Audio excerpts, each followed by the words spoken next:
menos o Pai. Não crês que eu estou no Pai e que o Pai está em mim? As minhas palavras que eu vos digo, não as digo por mim mesmo, mas o Pai que permanece em mim faz as suas obras. Crede-me que estou no Pai e o Pai em mim. Crede ao menos por causa das mesmas obras. Em verdade vos digo que aquele que crê em mim fará também as obras que eu faço, e outras maiores fará, porque eu vou para junto do Pai. E tudo quanto pedirdes em meu nome, isso farei, a fim de que o Pai seja glorificado no Filho. Se me pedirdes alguma coisa em meu nome, eu farei. Se me amais, guardareis os meus mandamentos. Amém. Vamos orar. Ó Deus, fala ao nosso coração pela Tua palavra, que ela seja enriquecedora para as nossas vidas, mas que, acima de tudo, as nossas vidas glorifiquem o Teu nome, a partir do conhecimento da Tua palavra. Oramos em nome de Jesus Cristo. Amém. Nós somos pessoas que conversamos o tempo todo, isso é natural. Algumas vezes nós temos as conversas que eu chamo de conversas despretensiosas.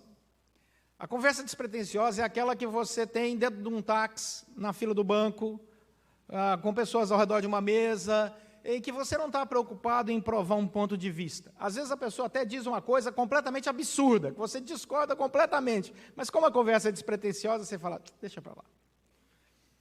Não sei se isso já aconteceu com você, mas quantas vezes nós pegamos uma conversa e falamos, deixa para lá, eu não tenho nem tempo para entrar nesse tema. Vocês imaginem pastor em táxi, como é que é? Né? O sujeito fala, o último que eu resolvi conversar com ele, foi longe a conversa. Agora, existem conversas que são intencionais. São aquelas conversas que você se prepara para ter. Ela tem alvo, tem objetivo, tem um assunto. Você quer chegar a algum lugar. Ela tem uma estratégia. Então, eu não vou permitir que a conversa fuja. Eu quero chegar nesse ponto. Então, você chega, senta e diz, nós precisamos conversar. A frase que os maridos mais gostam de ouvir. Então, ela é intencional. Existe um terceiro tipo de conversa, que ela é progressiva. Ou seja, ela começa como despretensiosa, mas ela se torna uma conversa intencional. Com Jesus era sempre assim. Jesus sempre conversou de maneira intencional. Jesus amava levar uma conversa que parecia despretensiosa até onde ele queria, porque poderia ser despretensiosa para quem estava dialogando com ele, mas para ele não. Ele sabia onde queria chegar. Jesus sempre sabe aonde quer chegar. E ele sempre usa meios para chegar onde ele quer. E aí, nesses momentos, nós entramos nesse texto que acabamos de ler. Esse texto acontece na conversa de Jesus com os discípulos no cenáculo. Né? Eu coloquei ali o mapa da época de Jesus, de Jerusalém, no tempo de Cristo. O cenáculo está aqui. É a última noite. Jesus será traído e ele, depois de terminar aqui a ceia, ele vai caminhar até o Getsemane.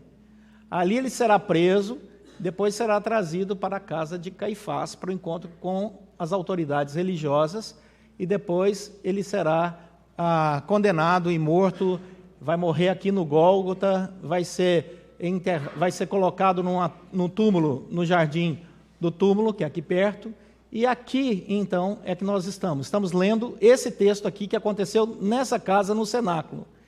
Portanto, ninguém sabia, mas esse discurso de Jesus é longo, e Jesus, no seu coração, sabia que daí a poucas horas ele estaria a alguns metros de distância na casa de Caifás. Imagine o coração de Jesus, sabendo tudo o que ia acontecer. Jesus se preocupa, então, em passar para os seus discípulos coisas finais. Por isso que o discurso no cenáculo é longo. Jesus fala muitas coisas importantes no cenáculo. Ali, naquele lugar, ele resolve compartilhar com seus discípulos coisas que ele sabe que serão eternas e imprescindíveis. A conversa de Jesus ali é extremamente intencional. Cada palavra é bem pensada. E por isso nós temos que conhecer essa conversa. Aonde Jesus quer chegar nesse diálogo intencional? Versículo 1, versículo 2 e 3, o versículo 4 a 6 mostram estruturas diferentes. Por exemplo, no versículo 1, Jesus fala sobre o medo. Eu sei que vocês estão passando por um momento de aflição. Eu sei que vocês terão aflições na vida de vocês. Eu sei que vocês irão enfrentar situações em que vocês se sentirão abandonados. Mas eu quero dizer uma coisa para vocês: o medo tem que ser trabalhado, enfrentado e destruído pela fé. Olha aí na sua Bíblia o versículo 1 do capítulo 14. Não se turbe o vosso coração. Senhor, ok, mas o que eu devo fazer? Credes em Deus, Jesus diz. Credes também em mim. Para enfrentar o medo, se você quer ter uma conversa intencional, em primeiro lugar com seu próprio coração, e às vezes com pessoas que estão passando por um momento de aflição, e enfrente esses momentos dizendo que a solução é olhar para o alto. Óbvio, você vai olhar para o lado, questões financeiras, buscar tratamento de saúde, buscar qualidade de vida, ok, mas em primeiro lugar, a fonte primeira para enfrentar todos os medos, tirar do coração todas as aflições, é uma relação direta com Deus. Versículos 2 e 3. Os discípulos começam a pensar sobre o futuro. Jesus está com um diálogo, Jesus está com uma conversa estranha. Ele fala que vai ser morto, que ele vai ser entregue, que ele vai embora. Imagine os discípulos, o medo no coração deles. Jesus vai embora. As incertezas com relação ao futuro, e Jesus diz para eles no versículo 2 e 3, vocês podem ficar tranquilos, porque eu vou preparar lugar para vocês na casa do Pai, há muita morada. E vocês irão para lá, e vocês irão viver comigo para toda a eternidade. Conversa boa é aquela que você sabe aonde quer chegar. É muito ruim quando você entra numa conversa intencional e você não sabe que rumo que essa conversa vai tomar. Você já foi surpreendido com conversa assim? Eu já. Você não sabe aonde essa conversa vai chegar. E o Senhor diz, tira a aflição do seu coração, porque até a vida eterna já está garantida sobre o meu domínio e vocês estão inseridos nesse meu projeto. Versículo 4 a 6. Ele começa a falar sobre a perdição. E vós sabeis o caminho para onde eu vou. Aí Tomé é o primeiro a perguntar, Senhor, nós não sabemos onde vai, como saber o caminho? E Jesus olha para ele e fala, Tomé, eu sou o caminho, eu sou a verdade, eu sou a vida. Ninguém vai ao Pai senão por mim. Tomé, não existe outro caminho, só existe um. Eu não sou um caminho, eu sou o caminho. Eu não sou uma verdade, eu sou a verdade. Eu não sou uma vida qualquer, eu sou a vida. Não existe outro caminho. É singularidade total. É a nossa relação aqui, ó. Foca em mim, Tomé. E Tomé, Senhor, estou entendendo. Olha aqui, Tomé. Está focado? Estou. Vem comigo, Tomé. Não desvie os teus olhos. Com certeza, ali passava na cabeça dos discípulos um momento em que, várias vezes na vida eles deixaram de olhar para Jesus e olharam para tantas outras coisas e se perderam. Mas o texto continua nesse diálogo intencional. Olha o versículo 7 ao versículo 11. O texto vai dizer que Jesus começa a apresentar para eles aquilo que era antes desconhecido. Eles querem saber mais. E Filipe pergunta para Jesus, mostra-nos o Pai. Já que o senhor está falando que vai para a casa do Pai, vai preparar a casa do Pai, que nós vamos viver com o Pai, mostra-nos o Pai. E Jesus diz assim, Filipe, você não está conhecendo, não? Eu vou te revelar. Quem vê a mim, vê o Pai. Tanto é que Jesus disse assim, eu sou o caminho, a verdade e a vida, e ninguém vem ao Pai. Ele não fala vai ao Pai. Vem ao Pai, senão por mim. Por isso que em João capítulo 10, Jesus diz, eu e o Pai somos um. É a beleza da Trindade. Deus Pai, Filho e Espírito Santo, a Santíssima Trindade. Eu gosto mais do termo triunidade, o Deus triuno que se revela. E aí eles ficam estupefatos com essa revelação. E quando eles começam a pensar como é que vai ser a nossa relação contigo, Jesus estabelece, do versículo 12 ao 14, o princípio da oração. Em verdade vos digo que aquele que crê em mim também fará as obras que eu faço, e outras maiores fará, porque eu vou para junto do Pai, e tudo quanto pedirdes em meu nome, isso farei, a fim de que o Pai seja glorificado no Filho. No seu pedido há poder, quando o seu pedido é em meu nome, e dirigido ao Pai. Não há outro caminho, e não há conexão menor do que essa. Você não precisa pedir a um pastor, para o pastor orar por, como se aquela oração tivesse mais poder. Que coisa isso. Você ora direto com o Pai, fala direto com Deus. Não está errado pedir para o pastor orar, não, viu, gente?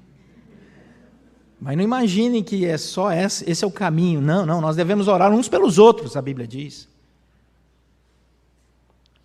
Mas a relação que Cristo estabeleceu na cruz foi direta, não tem intermediário. Você fala direto com o Pai em nome de Jesus. Nunca se esqueça disso. É um enorme privilégio. Se você descer ao mais profundo abismo, Ele te ouvirá. Se você estiver no mais alto dos céus, Ele também te ouvirá. Eu sou pecador, Ele te escuta. Eu me acho santo, Ele te quebranta, mostra que você é pecador e te escuta.